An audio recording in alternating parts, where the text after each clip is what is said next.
What is up guys, Velocity here, and today I'm bringing you 4 tips that you can use to win every single argument. Now these are not going to be based around how you form your argument, but more so how you deliver it and the way that you get it to influence people the most that you possibly can.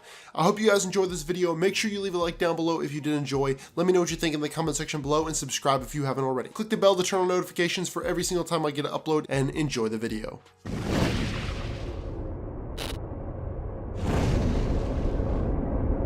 Number 1, correct tonality. Tonality is the key to your arguments, no pun intended. It's the pitch or the key of your voice, and it's often overlooked as being very important in conversations. Certain tonalities can cause questions as to why you want your argument to be heard, because sounding too exasperated or uncaring is a quick way to kill your argument. If you sound too desperate in a high-pitched voice, for example, people will question your reasoning. If your voice is too low, you might just sound uninterested. I've always struggled with getting exasperated in an argument, and every time I do, the key of my voice raises, particularly when I'm getting very defensive. If your opponent hears that, they'll know they've hit a weak spot in your argument, and it's a quick way to go downhill when discussing an idea with somebody. I know for me, that's something I definitely have to work on when I get in debates. I always get really defensive, and I get frustrated, and I start, sounding a lot different, and that's a quick way to throw people off your arguments. It also helps your opponent know that they've hit a weak spot and to keep pushing at that certain topic or that certain idea. Number 2, the talking speed. The speed at which you talk influences the listener's comprehension immensely. If you talk too fast, it might leave your listener behind so that they might not even hear you. Now conversely, this could also aid your argument based on the inability for your counterpart to think up a proper answer in time.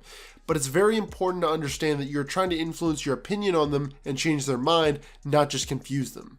If you talk too slow, your opponent might have way too much time to think up what they want to say, and they might just stop listening to you in general because they don't feel like you're getting your point off in time. I know a lot of people that talk too slow or talk too much in conversations. It's really difficult to respond to someone who talks for a long time or talks very slowly because it's hard to recognize what they're saying. It's hard to get the gist of their entire argument and bring it down into one concise thought to be able to reply to. And if you're talking at the rate of Eeyore, you might just really confuse people with what you're trying to say instead of actually getting your point across. And speaking of confusing people, number 3 is word choice.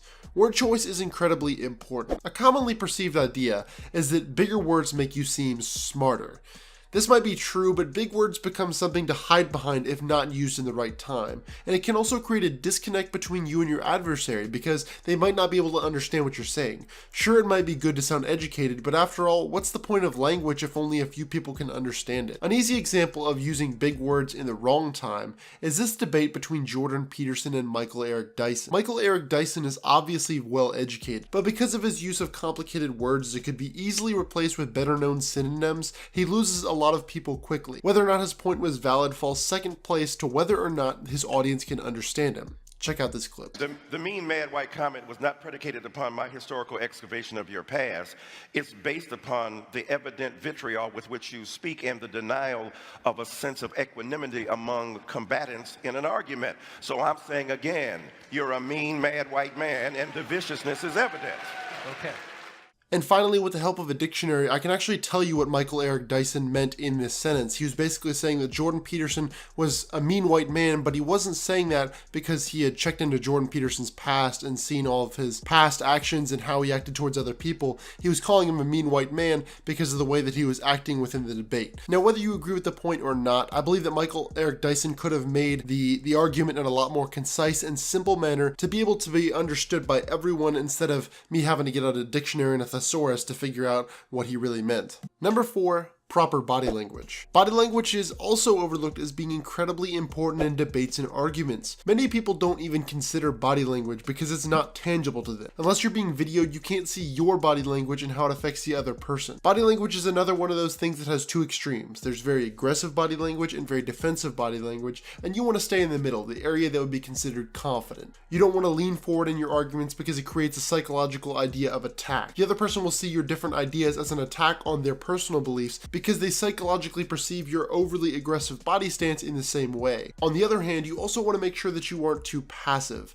Passivity creates the idea of unsurety, almost like you don't believe in your own side. So the best policy is to keep an open body language. Keep your hands open and your palms out. If you use your hands to talk often, make sure you keep them open to your opponent. This creates a subconscious air that you have nothing to hide. Humans tend to trust other humans that keep open body languages and show their hands and their palms because for some reason that proves to the other person that the person who's talking has nothing to hide, and it's a psychological tip that you can use to get on people's good sides quickly. You also want to make sure not to lean forward or on any nearby objects, because if you lean forward it's going to be seen as very aggressive, and if you're leaning on an object it can be seen as uncaring and that you're languid and not really paying attention. With the help of your body language and these other tips we've talked about in this video, you can take over any argument at will. I really hope you guys enjoy this video here on my channel. It's something a little bit different, but I figured you guys might enjoy and look forward to more of these types of videos soon. I will definitely get these out as soon as I can. Make sure to like the video if you did not already. Make sure to subscribe if you haven't already. Let me know what you think down in the comment section below. Let me know if any of these tips helped you at all. And thank you guys so much for watching. My name is Velocity, and I'm signing out.